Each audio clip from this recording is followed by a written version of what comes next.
nosotros aquí desde el espejo, intentando entender las distintas facetas que nos devuelve la realidad con respecto a los temas psicológicos, los temas espirituales, los temas económicos, los temas del trabajo y infinidad de temas que venimos tratando aquí en el espejo. Yo le estoy dando la bienvenida el economista, no, al contador, ¿no?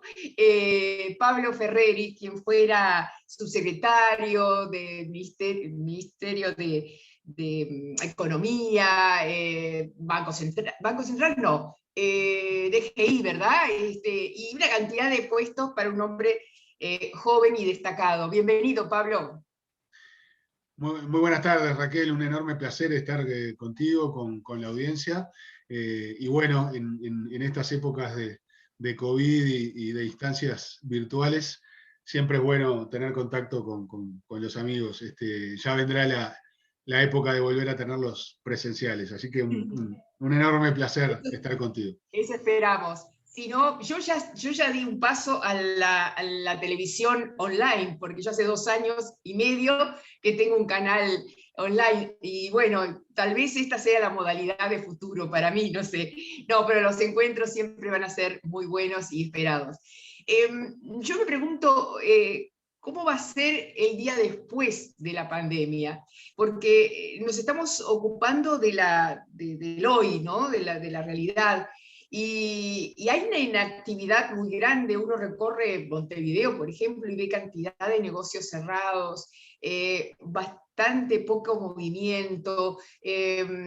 Sabemos que hay mucha pérdida de trabajo. Se dice que hay más de 100.000 pobres nuevos, pero como que estamos en esta siesta del trópico, ¿no? En donde lo más importante obviamente es la vida, y en eso estamos, con el plan de vacunación, etc. ¿Cómo ves tú desde el punto de vista económico el día después? Bueno, lo que tú decís es absolutamente fundamental, pensar el día después, porque obviamente estamos atravesando una crisis sanitaria y social como hacía muchísimo tiempo la humanidad no tenía. No es ni la primera y lamentablemente seguramente tampoco sea la última, pero la velocidad y la intensidad con la que se propagó a escala global no tiene precedentes. Y esto ha generado un drama humano enorme, ¿no? Nuestro país, que se ha visto fuertemente afectado, sobre todo en los últimos meses, con una alta tasa de mortalidad. Vemos este drama, todos tenemos familiares, amigos que han sufrido de manera directa o indirecta las consecuencias sociales, económicas y en muchos casos vitales, ¿no? Con muchas personas que conocemos y queremos que han fallecido. Pero ese drama cotidiano que atravesamos lo tenemos que atender, lo tenemos que seguir muy de cerca, nos ocupa la enorme mayoría de nuestros esfuerzos y desvelos, pero es también una enorme responsabilidad pensar en el día después. ¿Cómo vamos a salir de esta crisis? Porque en algún momento nos vamos a ir sobreponiendo. Estamos viendo cómo la humanidad avanza con las vacunas y eso permite ir tendiendo hacia espacios vitales un poco más normales y por lo tanto hay que pensar en ese día después. ¿Qué mundo va a quedar? Y en nuestro caso, ¿qué país va a quedar después de la pandemia y de que pasen los efectos más fuertes? Y sobre esa nueva realidad, ¿qué es necesario hacer? Inspira este pensamiento, esa matriz tan sereñista, ¿no? De pensar en la mañana siguiente, qué es lo que viene después. Y no quedan dudas, y esto no es una opinión política, sino técnica y de los datos de la realidad, así como va a pasar en el mundo, también el Uruguay, que va a quedar después de la pandemia, va a ser un Uruguay más pobre y más desigual. ¿Por qué? Porque estamos atravesando caídas de la actividad económica, tuvimos una caída en el 2020, el primer año de la pandemia, con respecto al 2019, de aproximadamente un 6% del PBI en Uruguay. El primer trimestre del año que está en curso, del 2021, también implicó una caída con respecto al último trimestre del 2020, o sea que seguimos con problemas de actividad económica.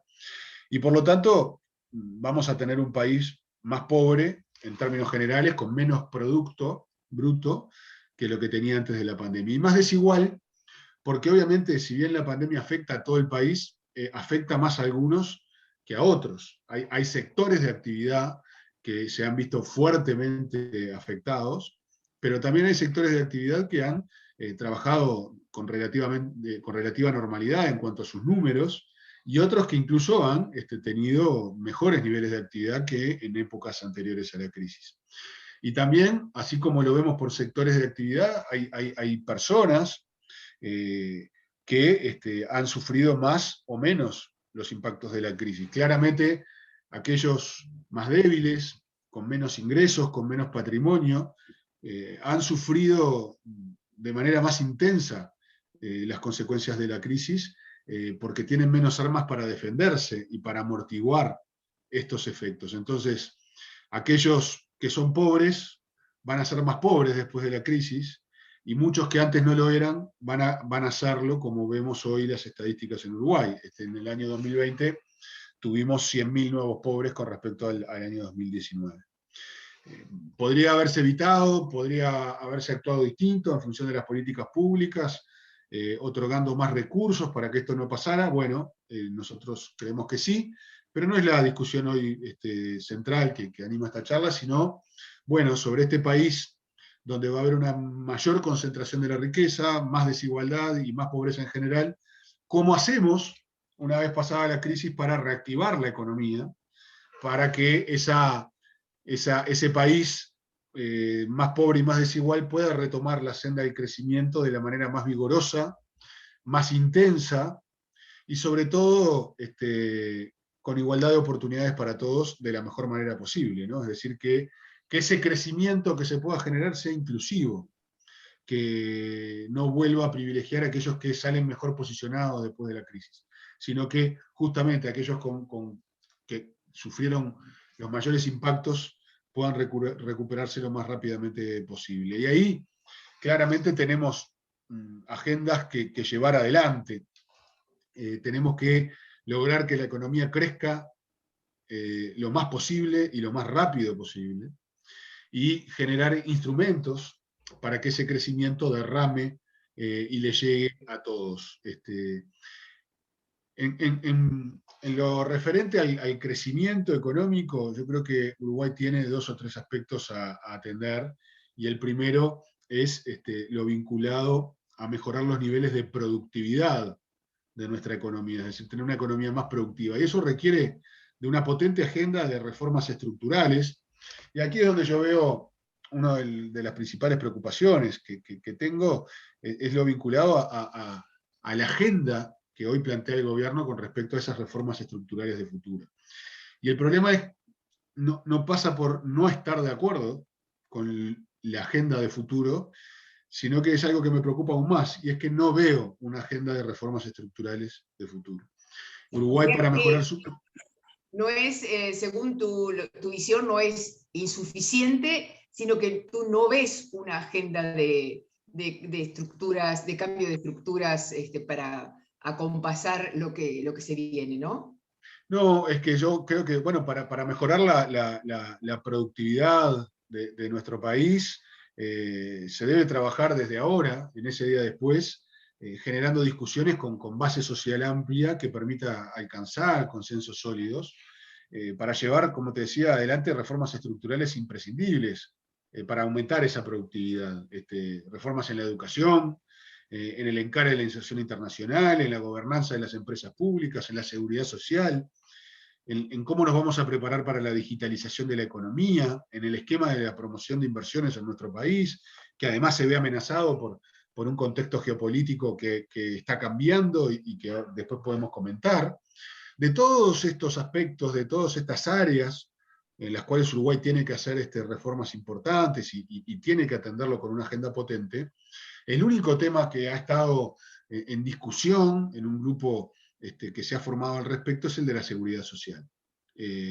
Reforma que desde el inicio del gobierno se dijo se iba a atender, vamos ya en el segundo año de gobierno, todavía la comisión no ha cerrado su trabajo, sabemos que la discusión en el Parlamento y la aprobación de reformas de seguridad social son temas sensibles y delicados, pero de los demás temas no se han formado ámbitos de discusión y no hay propuestas concretas o rumbos estratégicos claros por parte del gobierno, salvo algún intento, por ejemplo, de la flexibilización del Mercosur en el área de la inserción internacional, pero que hemos visto que no ha tenido particular éxito y ha generado roces con algunos de los socios que integran este bloque comercial.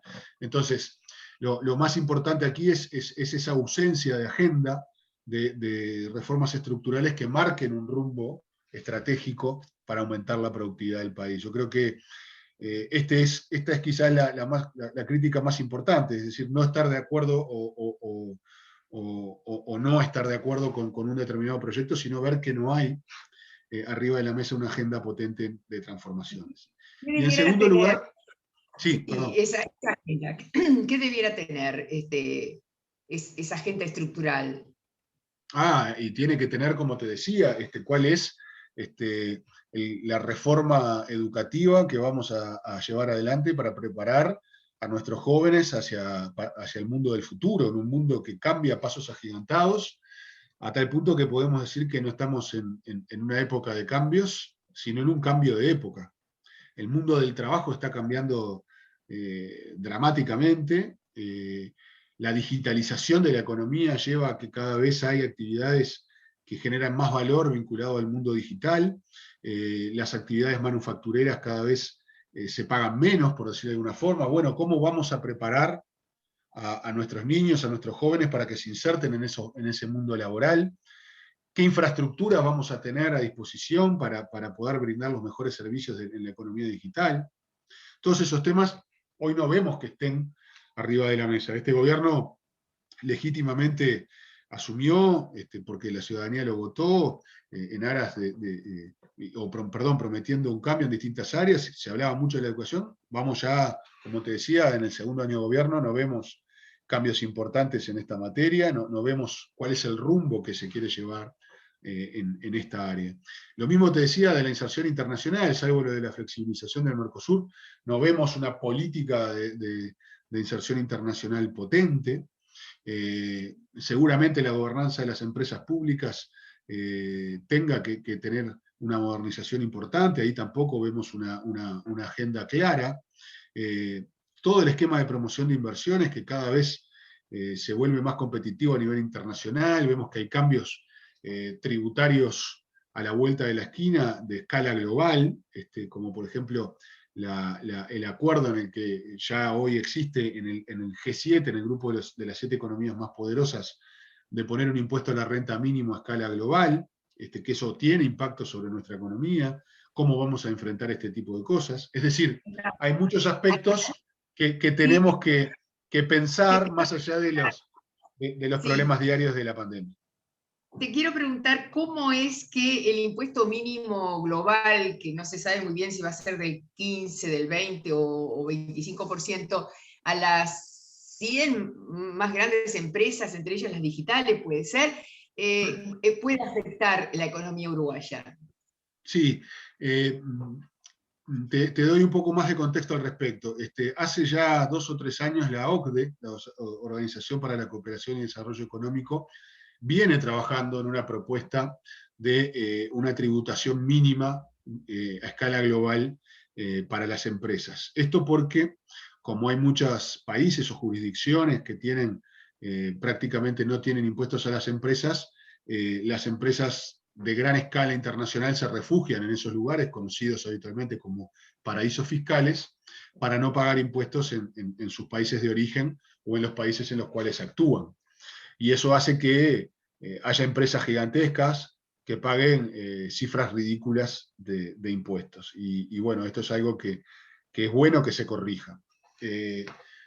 Estados Unidos, durante la administración de Trump, no apoyaba esta iniciativa, pero la nueva administración, la de Biden, sí la apoya con un cambio bastante radical en sus orientaciones en muchos aspectos con respecto a la administración Trump, que además tiene que afrontar justamente la economía post-pandemia. Para eso está generando el presupuesto público más elevado de Estados Unidos desde la Segunda Guerra Mundial a la fecha, y bueno, precisa recursos, y por lo tanto apoya esta iniciativa de un impuesto a la renta mínimo global. El acuerdo que alcanzó el G7 es un impuesto del 15%. En ese contexto, uno podría decir, bueno, el régimen general de Uruguay establece una tasa del 25%, por lo cual estamos por encima, y no nos debería de afectar.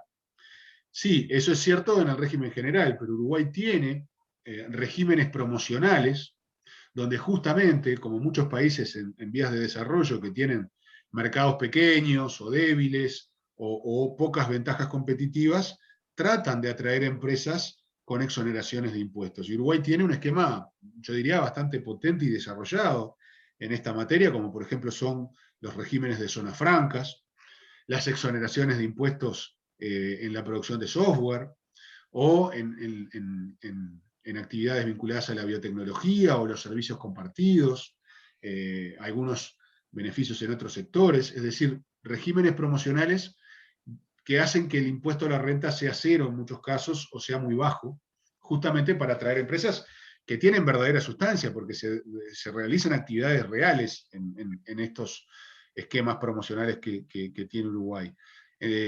Bueno, ¿cómo van a ser afectados esos regímenes? Por ejemplo, las zonas francas donde las actividades que allí no se realizan hoy no pagan impuestos, ¿tendrán que empezar a pagar ese 15% a escala global?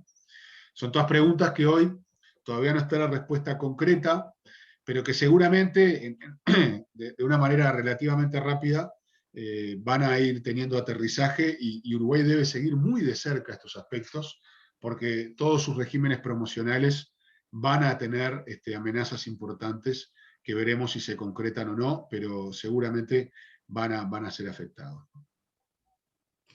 Sí, yo pensaba que la postura de Biden era más política que geopolítica, pero por tu mirada es mirando un poco la economía del país y cómo se ubica frente a las economías como China y, en fin, las economías que han ido creciendo y tomando un espacio preponderante.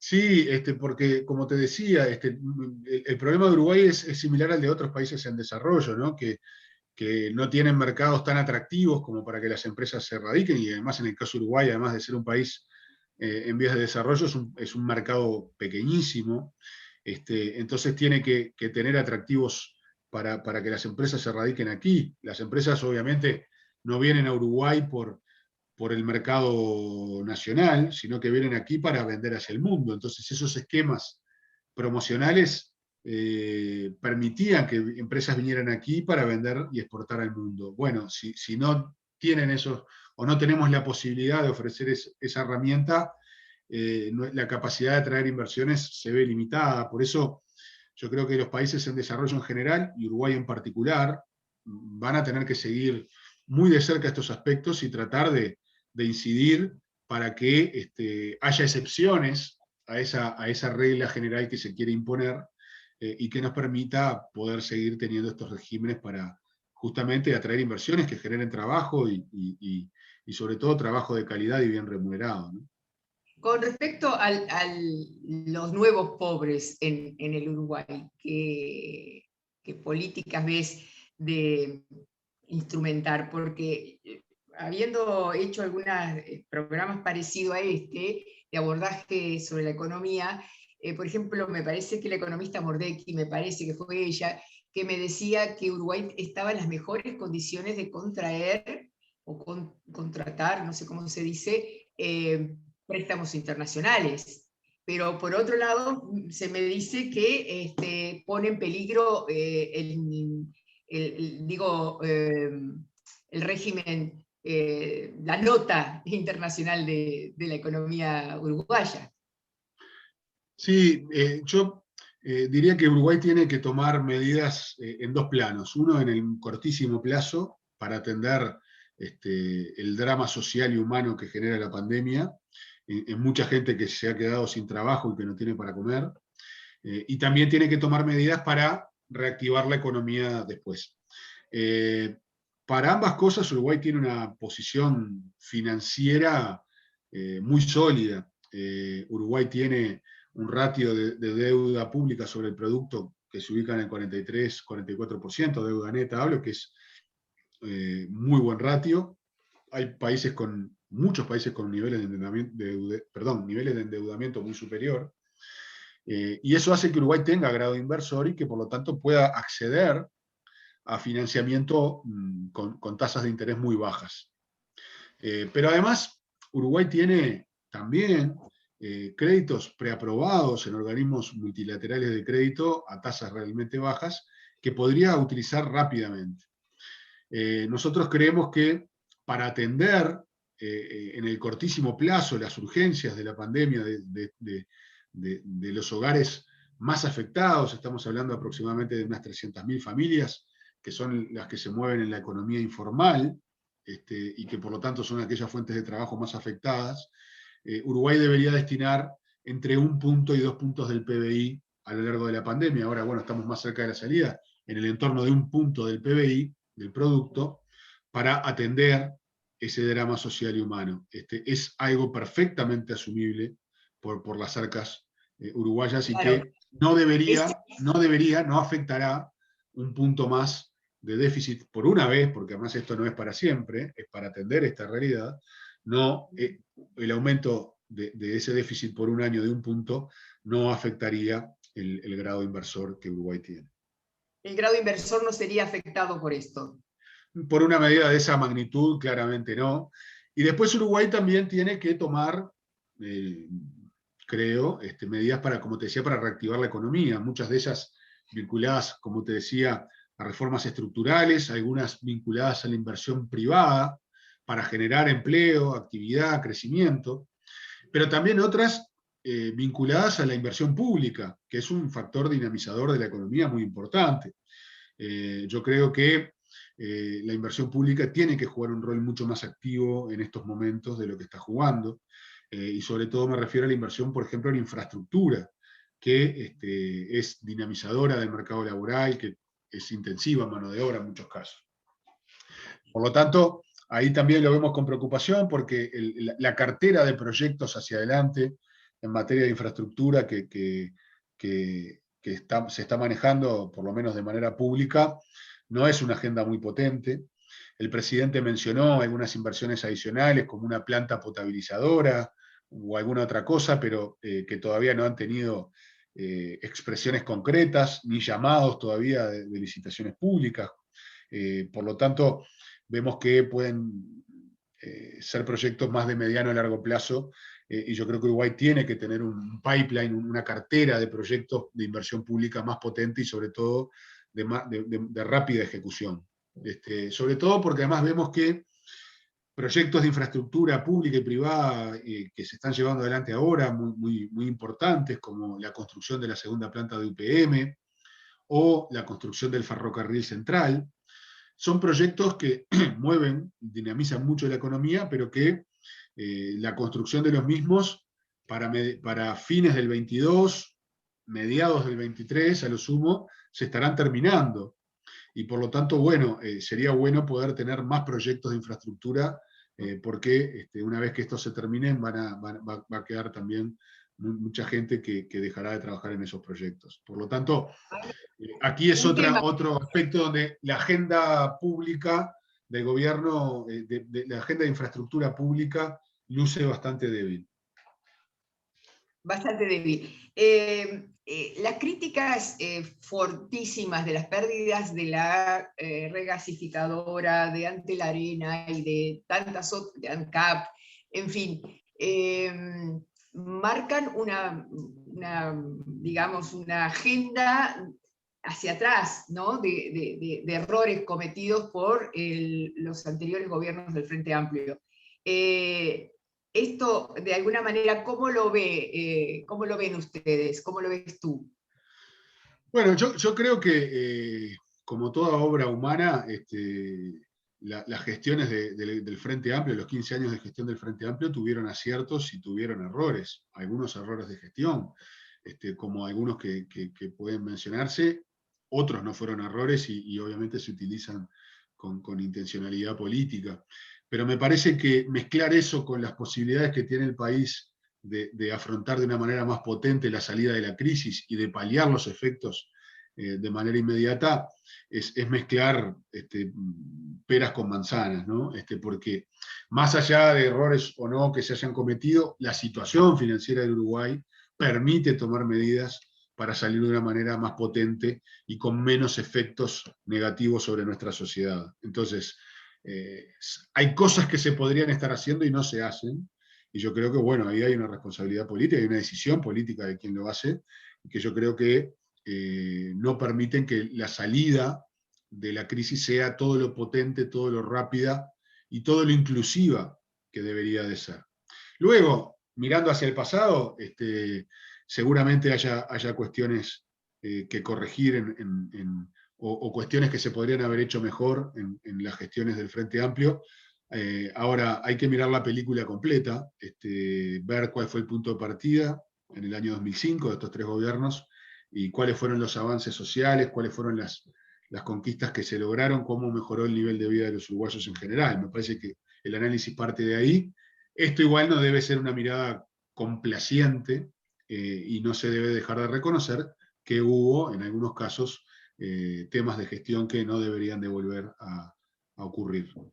Hay un tema que a mí personalmente yo me lo cuestiono, por lo menos no le encuentro mucha salida, mucha respuesta, que es ¿cómo cae tan precipitadamente tantos miles de uruguayos nuevamente en una situación de pobreza y desigualdad y marginalidad, cuando estas cosas se habían solucionado? ¿Cómo la pandemia sola logra esto, o los equilibrios alcanzados anteriormente no eran lo suficientemente fuertes como para sostener aquel crecimiento, aquella salida de la pobreza?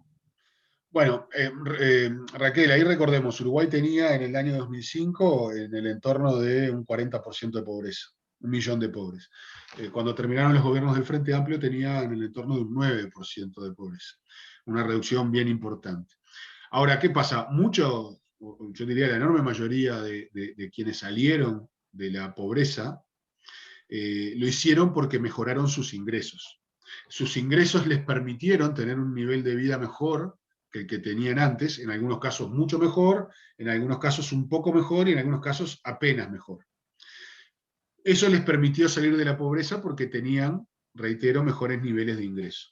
Ahora, en una pandemia, en esta pandemia lo que ocurrió es que mucha gente, cuando el auto se frenó del todo y se dio contra una pared, mucha gente dejó de tener el ingreso.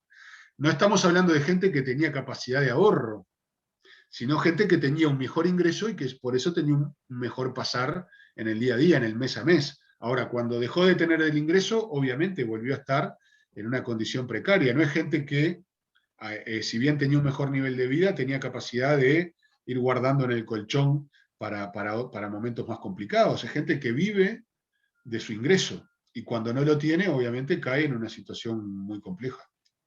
Básicamente esa es la explicación, me parece bastante clara. ¿Logramos mejorar los niveles de ingreso de un montón de personas? Sí. Obviamente, cuando pierden el ingreso, pierden esa mejoría. Pablo, cuando ustedes trabajaron con la actual ministra en el equipo económico, Astori, en fin, cuando tú estabas, ¿verdad? ¿Hay posibilidad de conversar, de llegar a acuerdos, de negociar salidas, de plantearles temas al gobierno a través de esa relación? Bueno, yo creo que en una democracia madura, en un país republicano, hay un gobierno que gobierna y una oposición que controla y que propone, que tiene que proponer. El Frente Amplio ha hecho varias propuestas. Lamentablemente esas propuestas no fueron compartidas, no fueron atendidas, pero yo creo que es un momento muy complicado para la sociedad uruguaya y eso requiere los máximos esfuerzos de tratar de ponerse de acuerdo, ¿no? Una oposición responsable tiene que, reitero, ser propositiva y tratar de buscar caminos de acuerdo. Ahora, claramente como dice el dicho, para bailar se precisan dos. El Frente Amplio, a principios de abril, la pandemia fue el 13 de marzo, a principios de abril, fines de marzo, ya presentó un primer documento con propuestas, algunas parecidas a estas que yo te estoy comentando, en la misma línea, y no fueron, lamentablemente no fueron atendidas. Yo quisiera, y ojalá fuera posible, tener ámbitos de diálogo donde se puedan discutir este tipo de cosas. Obviamente, nunca en una conversación pasa lo que quiere una de las partes, sino que hay que justamente buscar acuerdos.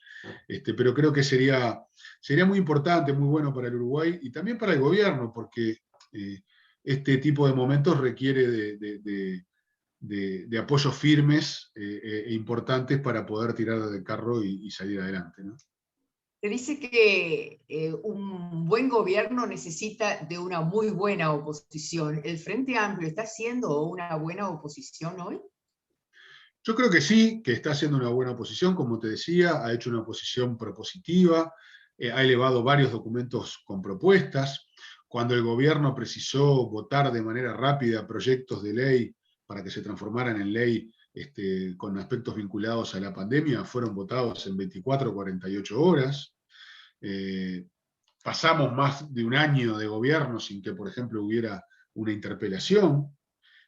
A mí me parece que el Frente Amplio ha tenido consideración de este momento, ha buscado acuerdos, ha propuesto cosas. Bueno, probablemente se haya equivocado en algunas cuestiones puntuales, pero creo que el encare en general ha sido el correcto, ¿no? ¿Quiénes están integrando, encabezando la oposición del Frente Amplio? El otro día hablando con Chasquetti decíamos que casi que el Frente Amplio se había quedado desdibujado. De pronto es la ignorancia mía, el desconocimiento, pero Chasquetti también pensaba algo parecido, como que le falta, porque aquello de que un muy buen gobierno necesita una buena oposición. Y una buena oposición precisa de un buen gobierno. Son ciertas las dos cosas. No, yo creo que el Frente Amplio está en un proceso en el cual está acomodándose a su rol. Bueno, llevamos un año, pero que le llevó tiempo acomodarse. Está en un proceso de renovación de liderazgos, por otro lado. Y en tercer lugar está también en un proceso donde debe renovar las autoridades que dirigen al Frente Amplio. La pandemia estiró los tiempos de todo este proceso de renovación de autoridades, y yo creo que eso, si bien es lógico desde lo sanitario, desde lo político, ha hecho que se demorara en ordenarse todos los zapallos en el carro, por decirlo de alguna forma. Pero yo creo que, bueno, que a medida que vayamos pasando esas instancias y el Frente Amplio renovando sus autoridades, que cobre más vigor la conducción en el Frente Amplio, estas cosas van a ir fluyendo de mejor manera. Reitero, en un proceso de renovación de liderazgos donde el Frente Amplio tenía una trinidad muy potente, con Tabaré, con Pepe y con Danilo, y que seguramente recomponer liderazgos nuevos va a llevar su tiempo. Tuvimos realmente tres figuras políticas de enorme peso y que todas a su manera son irrepetibles. Bueno, no es fácil Claro. recomponer eso. Y en lo económico, solamente son decisiones del Poder Ejecutivo, no hay proyectos que se puedan empujar desde lo legislativo en adelante. Bueno, básicamente son decisiones del Poder Ejecutivo. Obviamente en la rendición de cuentas, ya ha votado el presupuesto, ahora en estos días se presentará la primera rendición de cuentas, se podrán discutir aspectos presupuestales o económicos, pero claramente el sesgo del gobierno ha sido no poner demasiados recursos. Uruguay es el país de América Latina que menos recursos destinó a atender la pandemia. Claramente el sesgo es de poner los menos dineros posibles, y yo estoy convencido de que es un error. Es un error porque no atiende al drama social y humano, pero además también porque no genera las condiciones para el mejor y más rápido rebote de la economía. Entonces, bueno, lo estamos viendo de dos aspectos, o desde dos puntos de vista bastante diferentes. La muestra más clara fue en febrero de este año, una conferencia de prensa de la ministra de aproximadamente una hora, en esa conferencia habló durante toda la hora de los aspectos fiscales y del déficit fiscal.